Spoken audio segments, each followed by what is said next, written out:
నమస్కారం. జై శ్రీ విఘ్నేశ్వర గురుదక్షిణామూర్తి. 2025-26లో కేతువు అనుగ్రహంతో రాణించే రాశులు. ఇక్కడ 15 మే 2025న కేతువు సింహరాశిలోకి ప్రవేశించడం జరుగుతుంది.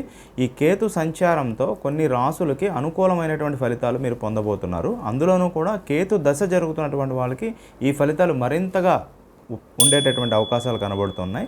అందులో ముఖ్యంగా ఏంటంటే మీ జీవితం మెరుగవటము, మంచి దైవబలం పెరగటము, ఏదైనా ఉపాసనా శక్తి ఇటువంటివి పెంచుకోవటము, సరైనటువంటి గురువు మార్గదర్శకత్వం లభించడం, దాంతోపాటుగా మల్టీ టాస్కింగ్ చేయటము, పెద్ద గుర్తింపు లభించటము, దాంతోపాటుగా మీకు ఉన్నటువంటి వృత్తిని ఇంకొంచెం పెంచుకోవడానికి ఎక్స్ట్రా కోర్సెస్ అవి నేర్చుకొని మీ లైఫ్ని మెరుగుపరుచుకోవటం, ఇట్లాంటి ఎన్నో అవకాశాలు కనబడుతున్నాయి.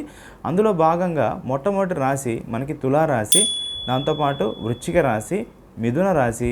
అదేవిధంగా ఈ 3 రాశులకి 80% ఫలితాలు ఇవ్వచ్చు. ఇక్కడ మీనరాశికి మాత్రం ఒక 55% ఫలితాలు అనుకూలతలు కనబడుతున్నాయి. కానీ మీనరాశికి ఎక్కువ ఇబ్బందులు కూడా ఉండడానికి అవకాశం ఉంది.